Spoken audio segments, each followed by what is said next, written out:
Quando você escutar o nome, faça um esforço para não repeti-lo. Deixe-o deslizar da sua mente como fumaça ao vento. Insisto nisso porque esta noite vamos adentrar uma lenda, ou talvez algo mais que uma simples lenda. Pode ser apenas uma história inventada para assustar crianças, mas e se não for? E se essa história carregar em suas palavras algo muito mais profundo, algo real? Então, é melhor deixar o nome de lado, tratá-lo como mero eco distante, enquanto mergulhamos neste relato sombrio. Hoje falaremos sobre a Caverna do Diabo. Bem-vindos ao Contos da Meia-Noite. Histórias que muitas mentes preferem ignorar. A história começa com um homem idoso, Dom Juan. Ele tem mais de 80 anos e passou toda a sua vida em um lugar específico da cidade do México, Iztapalapa, uma região onde ele nasceu, cresceu, construiu sua casa, formou uma família. Ainda jovem, nos anos 40, ele pertencia a uma família agrícola. Era o quinto de 7 irmãos, mas apenas 3 sobreviveram. Ele, sua irmã e seu irmão mais novo. Os outros não estão aqui. Eles não foram levados por doenças, nem pela guerra, nem por acidentes. Foram engolidos por algo mais antigo, algo que pairava sobre aquela terra há séculos. Algo ligado à caverna de Iztapalapa. Antes de avançarmos, precisamos entender o cenário onde tudo aconteceu. Hoje, Iztapalapa é uma das regiões mais populosas da cidade do México. São 110 quilômetros quadrados, abrigando cerca de 2 milhões de pessoas. Uma densidade absurda, especialmente se comparada a metrópoles como Buenos Aires, Madrid ou Nova York. Apesar disso, nunca foi uma área próspera. As oportunidades são escassas e muitos moradores enfrentam longas e exaustivas jornadas até o centro da cidade, atravessando trânsito caótico e transporte precário. Curiosamente, apesar de seu nome original significar o lugar sobre a água, Iztapalapa sofre constantemente com a falta desse recurso essencial. Ironia cruel, não? Há ruas imundas, áreas dominadas pelo crime, mas também bairros vibrantes, onde as pessoas celebram a vida diariamente. Foi lá que nasceu Los Angeles Azules, o famoso grupo musical que conquistou o mundo. E foi lá que nasceu Dom Juan. Nos anos 40, a paisagem era diferente. Onde hoje há casas e ruas pavimentadas, havia campos extensos, riachos límpidos onde se podia colher a cociles, pequenos camarões saborosos e até mesmo pescar em algumas lagoas isoladas. Essa era a vida de Dom Juan quando criança. Sua trajetória parecia ser como a de tantos outros: trabalho árduo, casamento, filhos, envelhecimento tranquilo. Mas algo mudou isso. Algo aconteceu quando ele tinha cerca de 11 anos.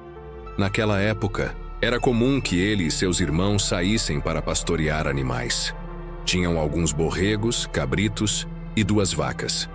Levavam-nos para pastar em áreas próximas de casa, cercadas por campos abertos e o majestoso Cerro de la Estrela. O irmão mais velho, com seus 16 anos, era forte e rude, sempre usando seu chapéu de aba larga. Vinha logo depois outro, de 14 anos, gordito e brincalhão, sempre pronto para uma piada. Em seguida, um de 13, briguento, orgulhoso de sua força.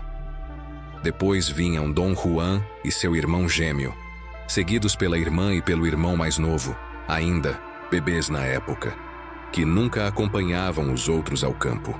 As aventuras começavam cedo, levavam comida e água para o dia inteiro, sabendo que aquele seria um passeio cheio de descobertas. Dali podiam ver o vasto vale ao redor, cortado por riachos e dominado pelo Cerro de la Estrela. Esse monte, visível de longe, era mais do que um ponto geográfico. Era um local repleto de mistérios. Para entender isso, precisamos retroceder no tempo. O Cerro de la Estrela, situado a mais de 2.400 metros acima do nível do mar, já foi um importante centro cerimonial pré-hispânico. Ali, os antigos habitantes do Vale do México realizavam rituais sagrados, incluindo o famoso Fogo Novo, celebrado a cada 52 anos. Durante essas cerimônias, todos os fogos domésticos eram apagados e um novo fogo era aceso no topo do monte. Tochas corriam até outros templos, espalhando a chama renovada. Era um ato de fé coletiva, destinado a evitar que o sol se apagasse. Mas essas celebrações não eram puramente simbólicas. Entre os rituais estavam sacrifícios humanos. Em 1976, escavações revelaram algo perturbador. Uma grande quantidade de restos humanos enterrados ali. Muitos eram crânios, mas também havia ossos de bebês e crianças. Não eram mortes naturais, eram vítimas de sacrifícios. Cortes nos ossos indicavam canibalismo. Fogo havia sido usado. Tudo isso sugeria que aquele lugar, outrora sagrado, também fora palco de horrores inimagináveis. Agora imagine, aquele era o mesmo monte onde Dom Juan e seus irmãos costumavam brincar e pastorear. E não para por aí.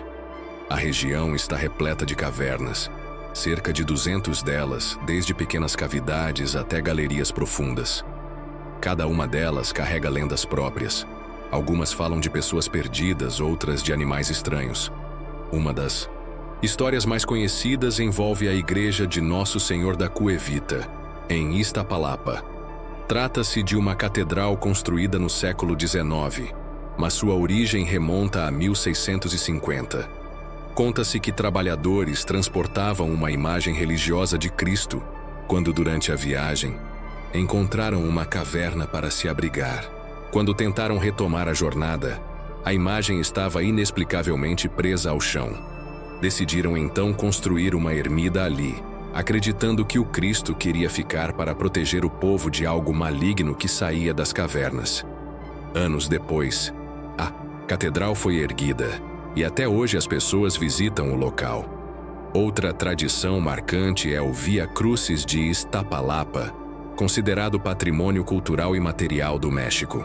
Milhares de pessoas assistem à encenação da Paixão de Cristo, que começou em 1843 como uma forma de combater uma epidemia devastadora. Naquela época, acreditava-se que o demônio residia no Cerro de la Estrela e as procissões tinham o objetivo de mantê-lo sob controle. Desde então, o evento é realizado anualmente, exceto em momentos de crise, como durante a perseguição religiosa dos anos 1920 ou a pandemia recente. Mas voltemos à história de Dom Juan. Ele sempre sentiu medo de uma caverna específica, localizada ao sul do monte. Todos conheciam esse lugar e contavam histórias diferentes sobre ele. Seu avô dizia que ali habitava um demônio, não o único, mas um entre muitos. Outros juravam ter visto duendes saindo dali. Certa vez, quando era criança, Dom Juan esteve perto da entrada. Não gostou do que sentiu. Havia algo errado no ar, algo que fazia sua pele formigar. Mais tarde, soube de relatos de pessoas que passavam por ali à noite e ouviam gritos, lamentos, rosnados. Estranhos animais pareciam emergir das sombras. Bruxas e bruxos frequentavam o local, especialmente em noites de lua cheia, realizando rituais proibidos. Homens do vilarejo tentaram expulsá-los várias vezes, mas eles sempre voltavam.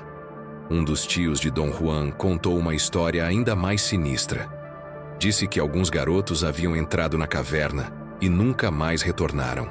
Mesmo assim, os irmãos de Dom Juan eram curiosos e destemidos.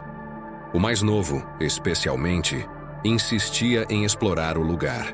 "Se houver dinheiro lá dentro, eu vou pegá-lo", dizia rindo. Isso continuou por meses. Tudo parecia calmo até o dia em que um dos tios os acompanhou ao pastoreio. Em certo momento, ele os deteve e disse: "Ali, vejam, aquela é a caverna do diabo. Não se aproximem." Os garotos responderam casualmente: "Já sabemos." O tio hesitou antes de continuar. "Eu vi algo estranho uma vez. Deixem-me contar. Anos antes, quando jovem, ele se apaixonara por uma mulher misteriosa que encontrara perto da caverna. Ela era linda, com cabelos negros e olhos penetrantes. Ele a seguiu, fascinado, até que ela se virou e revelou sua verdadeira forma. Uma criatura monstruosa, com garras afiadas e olhos flamejantes. Gritando de terror, ele fugiu, protegido apenas pelo escapulário da Virgem de Guadalupe que carregava debaixo do jorongo. Os garotos riram da história, achando-a ridícula. Estavam nos anos 50, afinal.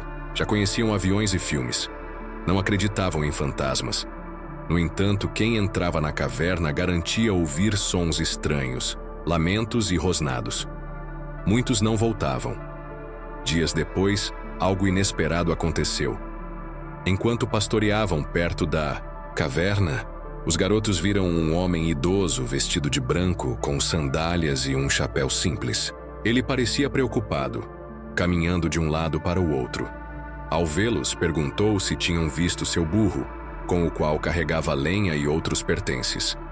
O mais velho dos irmãos, sempre confiante, disse que ajudaria a procurar. O brigão de 13 anos e o do meio, sempre brincalhão, também concordaram. Até o gêmeo de Dom Juan decidiu ir, mas Juan sentiu algo diferente. Observou o homem com atenção e percebeu que seus olhos não eram normais. Eram negros, vazios, como buracos sem fundo. Recuou instintivamente enquanto o homem o encarava fixamente. Quando o homem virou o rosto, Dom Juan viu algo que gelou seu sangue. Uma cabeça enorme, com mandíbulas salivantes e chifres retorcidos. Tentou avisar os irmãos, mas eles já estavam seguindo o estranho. "Voltem!" gritou desesperado. "Voltem!" Mas eles não o ouviram. O gêmeo chegou a chamá-lo, dizendo: "Venha, Juan, é só um velhinho." Mas ele não se moveu. Viu-os partir e esperou. Esperou por horas, mas eles não voltaram. Desesperado, correu para casa e contou tudo ao pai e aos tios. Juntos foram procurar os meninos. Chamaram Álvaro, o curandeiro local, conhecido por seu conhecimento sobre o sobrenatural. Armados com tochas, crucifixos, escapulários e facões, seguiram até a caverna. Dentro, encontraram apenas um espaço pequeno e estreito, com paredes cobertas de desenhos antigos e pilhas de pedras dispostas de maneira peculiar. Nada parecia fora do comum. Procuraram por toda a área, mas não encontraram nenhum sinal dos garotos. Voltaram para casa frustrados, mas logo começaram os rumores. Pessoas afirmavam ouvir vozes vindas da caverna, reconhecendo os gritos dos irmãos de Dom Juan. Este, por sua vez, começou a sonhar com eles. Nos sonhos, os irmãos diziam que o lugar era maravilhoso, cheio de luzes e tesouros, e imploravam para que ele fosse até lá. Mas Dom Juan nunca voltou. Segundo a lenda, a caverna pode parecer simples à primeira vista, mas quando o demônio está próximo, ela se transforma. Quem entra vê um lago de águas azuis brilhantes, cercado por animais exuberantes. No fundo, algo reluz como ouro. Fascinados, os intrusos se aproximam, mas quando percebem, as paredes começam a se fechar. Presos na escuridão, ouvem gritos, urros e uivos que parecem surgir da própria terra. Poucos conseguem escapar. Hoje, a caverna está fechada com grades, mas no passado, pessoas entraram para realizar rituais sombrios, vandalizar as paredes ou simplesmente jogar lixo. Muitas cavernas ao redor do Cerro de la Estrela estão em estado deplorável, ocupadas por marginais ou cheias de entulhos. Algumas desabaram. Outras guardam marcas de antigas civilizações, agora cobertas por grafites e símbolos estranhos. Dom Juan nunca parou de sonhar com seus irmãos. Sempre os via como eram na infância, como se nunca tivessem crescido. Na região, dizem que aqueles que entram nas cavernas nunca mais saem.